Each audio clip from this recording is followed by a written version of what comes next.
ಈಗ ತಮಿಳುನಾಡಿಗೆ ಡಿಸಿಎಂ ಕ್ಷೇತ್ರ ಪುನರ್ವಿಂಗಡಣೆ ವಿಚಾರವಾಗಿ ಹೋಗಿ ಬಂದು ಸಪೋರ್ಟ್ ಮಾಡಿ ಬಟ್ ಅಲ್ಲಿಂದ ಬಂದ ಮೇಲೆ ಅಲ್ಲಿ ಸಚಿವರು ಹೇಳ್ತಾರೆ, ಜಲಸಂಪನ್ಮೂಲ ಸಚಿವರು, ಮೇಕೆದಾಟು ಯೋಜನೆಗೆ ನಾವು ಅನುಮತಿ ಕೊಡಲ್ಲ, ನಾವು ಕಾನೂನು ಹೋರಾಟ ಮಾಡ್ತೀವಿ ಅಂತ. ಇದಕ್ಕೆ ನಿಮ್ಮ ರಿಯಾಕ್ಷನ್ ಏನು ಸರ್, ನಿಮ್ಮ ಸರ್ಕಾರದ್ದು? ನಾನು ಸರ್ಕಾರದ ಸ್ಪೋಕ್ಸ್ಮನ್ ಅಲ್ಲ. ನನ್ನ ಇಲಾಖೆ ಪ್ರಶ್ನೆ ಕೇಳಿ ಹೇಳ್ತೀನಿ. ನಾನು ಎಲ್ಲ ವಿಚಾರಗಳಲ್ಲೂ ಕೂಡ ನಾನು ಪ್ರತಿಕ್ರಿಯೆ ಮಾಡೋದಕ್ಕೆ ನನಗೆ ಅರ್ಹತೆ ಇದೆಯಾ?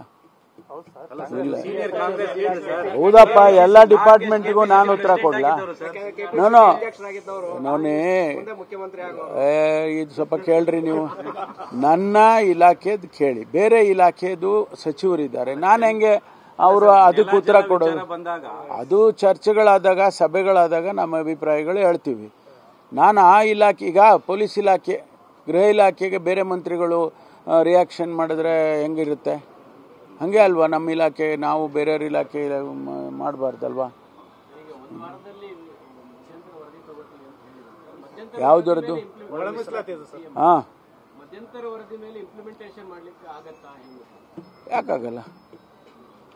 ಮಧ್ಯಂತರ ವರದಿ ಮೇಲೆ ನಿರ್ದಿಷ್ಟವಾದಂಥ ಸಲಹೆಗೆ ಬಂದಿದ್ರೆ ಅದರ ಮೇಲೆ ಸರ್ಕಾರ ತೀರ್ಮಾನ ಮಾಡ್ಬೋದಲ್ಲ, ಅದಕ್ಕೇನು ತೊಂದರೆ ಇಲ್ಲ. ಅದನ್ನು ನಿನ್ನೆ ಚರ್ಚೆ ಮಾಡಿದ್ದೆವು ನಾವು, ಅದನ್ನೆಲ್ಲ ಚರ್ಚೆ ಮಾಡಿ ಸುದೀರ್ಘವಾದ ಚರ್ಚೆ ಮಾಡಿದ್ದೀವಿ ನಿನ್ನೆ ದಿವಸ. ಆಮೇಲೆ ಏನು ಜಸ್ಟಿಸ್ ನಾಗಮೋಹನ್ ದಾಸ್ ಅವರು ಅನೇಕ ವಿಚಾರಗಳನ್ನು ಪ್ರಸ್ತಾಪ ಮಾಡಿದ್ದಾರೆ. ಅದು ವರದಿಯಲ್ಲಿ ರೂಪದಲ್ಲಿ ಬಂದಾಗ ಅದಕ್ಕೆ ಆಕ್ಟ್ ಮಾಡೇ ಮಾಡ್ತೀವಿ. ತಗೊಂಡೇ ಮಾಡೋದು, ಈಗ ಇಲ್ಲಿವರೆಗೂ ತಗೊಂಡೇ ಮಾಡಿದ್ದೀವಲ್ಲ. ಈಗ ಇಡೀ ರಾಜ್ಯದಲ್ಲಿ ಅನೇಕ ಹೋರಾಟಗಳನ್ನು ಮಾಡಿದ್ದಾರೆ ಕಳೆದ 25-30 ವರ್ಷದಿಂದ. ಅದಕ್ಕೆ ಸಂಬಂಧಪಟ್ಟಾಗೆ ನಾವು ಸರ್ಕಾರದಲ್ಲಿ ಅವ್ರನ್ನ ವಿಶ್ವಾಸಕ್ಕೆ ತಗೊಂಡೇ ಚರ್ಚೆಗಳು ಮಾಡಿದ್ದೀವಿ.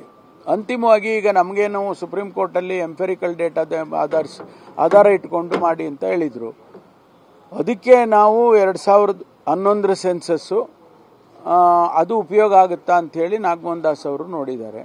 ಈಗ ಅವರು ವರದಿಯಲ್ಲೇ ಅದನ್ನೆಲ್ಲ ಅವರು ನಾಗಮೋಹನ್ ದಾಸ್ ಅವರು ನಿನ್ನೆ ಚರ್ಚೆ ಮಾಡುವಾಗ ಅದನ್ನು ಕೂಡ ಹೇಳಿದ್ದಾರೆ. 2011 ಸೆನ್ಸರ್ ಉಪಯೋಗ ಆಗುತ್ತಾ, ಸದಾಶಿವ ಆಯೋಗದ ವರದಿ ಉಪಯೋಗ ಆಗುತ್ತಾ, ಅಥವಾ ಇನ್ಯಾವುದಾದ್ರೂ ಡೇಟಾ ಉಪಯೋಗ ಆಗುತ್ತಾ ಅನ್ನೋದ್ರ ಬಗ್ಗೆ ಅವರು ಚರ್ಚೆ ಮಾಡ್ಕೊಂಡು ವರದಿಯಲ್ಲಿ ಕೊಡ್ತಾರೆ. ಅದನ್ನ ಆಧಾರ ಇಟ್ಕೊಂಡು ನಾವು ಮುಂದಕ್ಕೆ ಹೋಗ್ತೀವಿ ಅಷ್ಟೇ.